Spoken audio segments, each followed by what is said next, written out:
Ragazzi, ci sta un'allerta meteo nelle prossime ore in corso al nord Italia e quindi si prevede un forte temporale con grandine e nubifragi e alluvioni lampo, quindi fate massima attenzione dove vi trovate.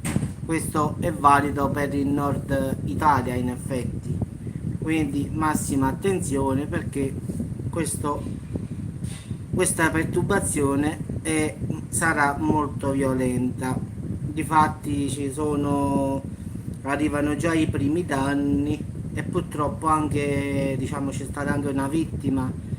Quindi stamattina nubifragi e grandinate anche su Milano. Il maltempo sta andando su molte regioni settentrionali dell'Italia e anche in altre zone dell'Europa. Quindi hanno messo un'allerta meteo di livello 3 per la grandine di grandi dimensioni.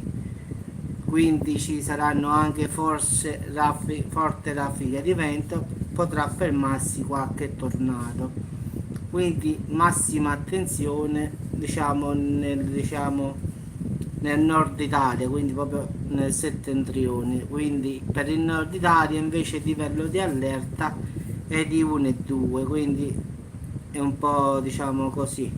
Invece per l'Europa è di livello 3, quindi sta scendendo diciamo dall'Europa. Quindi ragazzi mi raccomando fate attenzione, se vedete che si creano violenti temporali cercate di rifugiarvi nel migliore dei modi, perché in queste ore si abbatteranno molti temporali, quindi può capitare che incappate diciamo in un temporale molto forte. Quindi come sempre dico, cercate di evitare di rimanere in macchina oppure di passare sotto i ponti.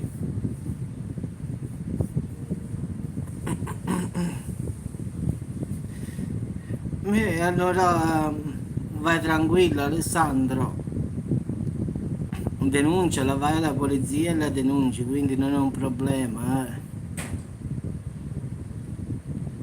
Quindi se vuoi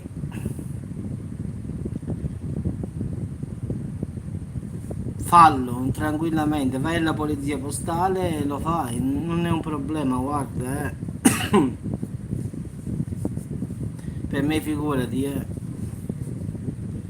Comunque ragazzi, massima allerta nel nord Italia, mi raccomando, se potete fare a meno di muovermi perché c'è questo forte rischio, quindi fate attenzione, vi auguro buon appetito, è quasi orario e quindi ci sentiamo al prossimo video ragazzi, ciao.